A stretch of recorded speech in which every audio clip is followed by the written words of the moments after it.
ഉച്ച കഴിഞ്ഞപ്പോഴത്തേനുമാണ് ഒരു avocado shake കുടിക്കാനായിട്ട് തോന്നിയത്. അപ്പോൾ മാധവനോട് ചോദിച്ചപ്പോൾ മാധവന് 10,000 വട്ട സമ്മതമായിരുന്നു കേട്ടോ. അപ്പോൾ ഞങ്ങൾ പോകാമെന്ന് പ്ലാൻ ചെയ്തിരുന്നപ്പോഴാണ് അച്ഛൻ പറയുന്നത് നമ്മുടെ ഇവിടുത്തെ ട്രഷറിയുടെ ശിലാസ്ഥാപനവും പരിപാടിയൊക്കെ ഉണ്ട്, അപ്പോൾ അവിടെ ഇവിടെ ഒന്ന് പോകാമെന്ന്. അങ്ങനെ എന്നാൽ ആയിക്കോട്ടെ വിചാരിച്ച് ഞങ്ങൾ 3 പേരും ഒരുങ്ങി ഇറങ്ങി. നടന്ന് പോകാനുള്ള ദൂരമുള്ളൂ. പക്ഷേ ഞങ്ങൾ ഇറങ്ങിയപ്പോഴത്തേനും അറിയാവുന്ന ഒരു ചേട്ടൻ്റെ ഓട്ടോ വന്നു. അപ്പോൾ അതിൽ കയറി ഞങ്ങൾ ലാലാല വഴി അവിടെ ചെന്നു. അവിടെ ചെന്നപ്പോൾ മന്ത്രിയൊക്കെ വന്നിട്ടുണ്ടായിരുന്നു, MLA, അങ്ങനെ അത്യാവശ്യം എല്ലാ ആളുകളും ഉണ്ടായിരുന്നു.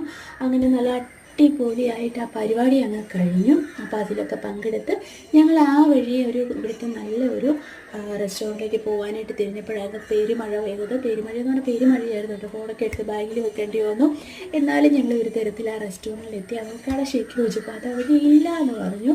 പിന്നെ ഒരു കോഫി കുടിച്ച് ഞാൻ ആ വിഷമം തീർത്ത് മാധവന് ഒരു ചോക്ലേറ്റ് ഷേക്കും വാങ്ങിച്ചു കൊടുത്തു. അച്ഛനും ഒരു കോഫിയാണ് കഴിച്ചത്.